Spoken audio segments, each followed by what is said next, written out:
C'est aujourd'hui la journée mondiale de l'asthme, l'occasion de faire le point sur certaines idées reçues autour de la maladie. L'asthme, donc une inflammation chronique des bronches qui touche 4 millions de personnes en France, dont la moitié d'adultes.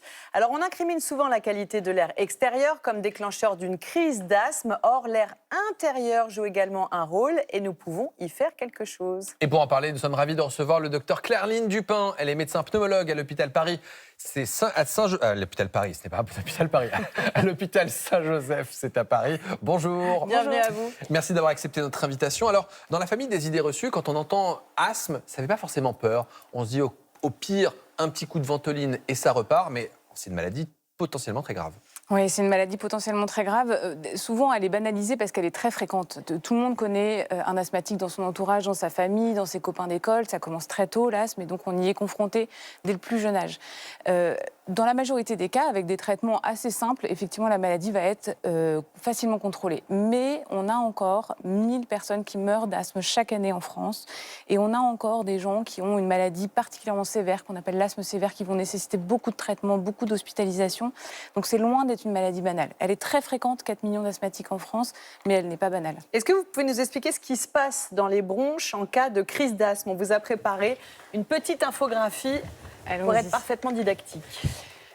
Alors, l'asthme, c'est une maladie des tuyaux, des bronches. Donc, il faut imaginer là comme une branche qui est creuse à l'intérieur. Elle est entourée d'un muscle et l'air va passer ici, va rentrer et sortir au fur et à mesure de nos inspirations et expirations. Quand on est asthmatique, il va y avoir un épaississement de cette paroi de la bronche et ensuite on va sécréter plus de mucus, de crachat, on peut le dire comme ça, aboutissant à un calibre de passage pour l'air qui va être extrêmement rétréci. Et donc on est gêné pour respirer quand on respire dans ce petit trou, on n'est pas gêné pour respirer quand on respire dans une bronche qui fait cette taille-là. Et ce muscle qui entoure la bronche, quand on est en crise, il va se serrer, vous voyez qu'il y a un peu un effet de saucissonnage là et qui va aboutir aussi à un rétrécissement du calibre de cette bronche. On comprend assez facilement justement qu'on va avoir du mal à respirer et il est possible d'entendre au stéthoscope un bruit assez caractéristique que vous allez pouvoir entendre. Donc ça, ce bruit, ce sifflement, c'est l'air qui passe pas bien dans les bronches. Voilà. Quand on passe dans un calibre très réduit, je donne souvent l'image du périphérique parisien pour les franciliens, c'est que quand on passe sur une file au lieu de 3, ça fait beaucoup de bruit, les gens klaxonnent, on va moins vite, c'est plus difficile d'arriver chez soi. L'air passe dans tous les cas, on arrive toujours au bout de la route, mais on fait du bruit. Dans un baromètre qui a été réalisé par la Fondation du Souffle avec Opinionway, on apprend que 56% des Français utilisent des bougies parfumées, des parfums d'intérieur et des encens. Quel est le rapport avec l'asthme? Le rapport, c'est la pollution, les irritants. Nos bronches, elles sont tapissées de ce qu'on appelle un épithélium, qui est une sorte de paroi. Et tout ce qu'on va respirer va arriver et irriter cet épithélium et déclencher, quand on est asthmatique, une réaction tout à fait anormale aboutissant au rétrécissement de cette bronche. Les irritants, ils sont multiples, mais notamment les parfums d'intérieur, les composés organiques volatiles, la pollution, le tabac, toutes ces choses-là vont générer une irritation de notre paroi bronchique quand on a la particularité d'être asthmatique. Au tabac, on comprend, mais les bougies, on se dit que ça fait pas de mal, ça met une petite ambiance, même l'encens, on pense que comme ça sent bon dans la maison. Ça, vous dites non, surtout, non, ça n'assainit pas l'air. Surtout pas, ça n'assainit pas l'air, ça ne rend pas l'air plus propre. Le propre n'a pas d'odeur, donc si on sent une odeur, c'est que c'est quelque chose d'artificiel et qu'il y a des molécules dans l'air qui vont arriver jusque dans vos bronches, dans vos bronchioles, dans vos alvéoles et qui potentiellement vont être irritantes. Vous avez évoqué d'autres irritants, on pourrait ajouter les moisissures, les poussières, la fumée de cigarette, les produits chimiques. Qu'est-ce qu'on peut conseiller déjà à la maison? Alors, à la maison, limiter l'usage de ces produits toxiques, donc limiter les bougies, l'encens, les parfums, les sprays, tous ces produits qui vont être très parfumés. Et c'est un message le plus simple possible, c'est aérer son logement. On a tendance, en plus, quand on habite dans des grandes villes, de se dire l'air extérieur est pollué, je suis mieux chez moi, je ferme mes fenêtres. D'autant quand on est asthmatique et peut-être allergique. En cette période printanière, il y a des pollens aussi. Exactement. Mais renouveler l'air intérieur, en fait, va permettre de faire diminuer la concentration des polluants qu'on va générer dans notre air intérieur. L'air extérieur va se renouveler et donc on va moins être gêné par ces différents polluants qu'on a cités. Et pour ceux qui fument, s'ils fument à la fenêtre, est-ce que c'est OK de fumer à la fenêtre? Alors évidemment, il ne faut pas fumer, mais bon... Voilà, ma première réponse, c'est ne pas fumer du tout. Si on fume à la fenêtre, en fait, on va quand même faire rentrer de la fumée de cigarette à l'intérieur. Donc si vraiment on veut fumer, on descend plutôt de son logement, ou si on a la chance d'avoir un jardin, on va dans son jardin et on maintient les fenêtres uniquement pour l'air, pas pour la fumée. Et l'idéal, évidemment, de ne pas fumer.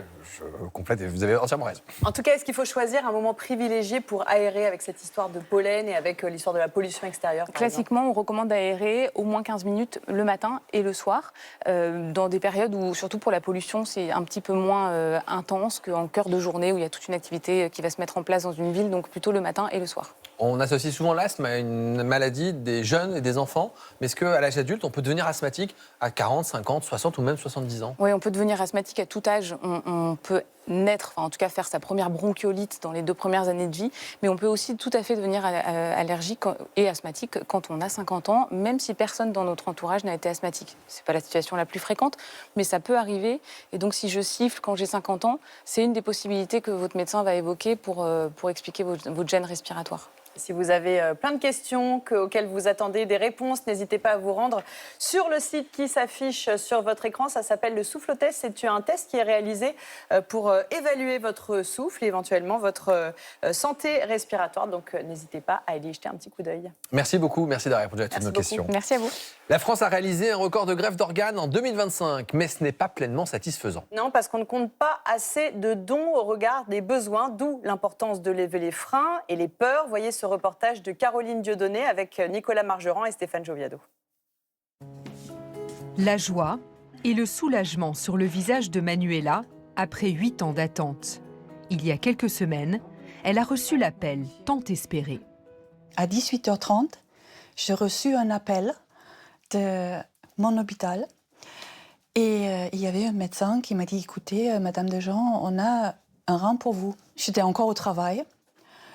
Je dis ça à mes collègues, je dis « Écoutez, j'ai un appel ». Tout le monde me fait des cœurs, parce qu'ils connaissent ma situation. Et même maintenant, j'ai encore la voix qui tremble parce que c'est très émotionnel, très émotionnel. Avant la greffe, Manuela, atteinte d'une maladie rénale chronique, consacrait une partie de sa journée à la dialyse. Ça, 3 cartons, c'est de la dialyse pour un jour. Avant, j'étais obligée de faire au moins 5 jours par semaine une dialyse entre 2h30 et 3h. Et là, maintenant, liberté. Je vois mon corps, il reprend ses fonctions.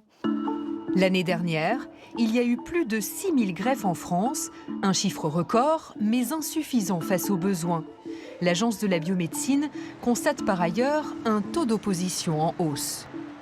Un tiers des proches qui sont abordés dans le cadre d'un don témoignent d'une opposition, qu'elle soit réelle ou imaginée. Il faut que nous disions autour de nous quelles sont nos volontés si un jour cette question est posée. Si la plupart des Français se disent favorables au don de leurs organes, moins de la moitié ont fait part de leur position à leur entourage. Il subsiste aussi des idées reçues. Peu de jeunes se sentent bien informés. Peut-être que nous devons travailler à leur expliquer que le don d'organes, c'est quelque chose de parfaitement encadré, de parfaitement légal, de parfaitement respectueux du corps, qui respecte aussi les rites funéraires d'une religion et qui permettent de sauver des gens qui, aujourd'hui, sont en attente de greffe. Face à un délai d'attente qui peut atteindre plusieurs années, des associations demandent des mesures d'urgence. On a des personnes qui, aujourd'hui encore, meurent en liste d'attente de greffe, faute de greffe d'organes. C'est près de 1000 personnes par an et ça devient insupportable. Nous devons avoir plus de reconnaissance et d'accompagnement des donneurs et de leurs familles avant et après le don d'organes, qu'ils soient du vivant ou par donneur décédé. Début 2026, plus de 23 000 patients étaient en attente de greffe.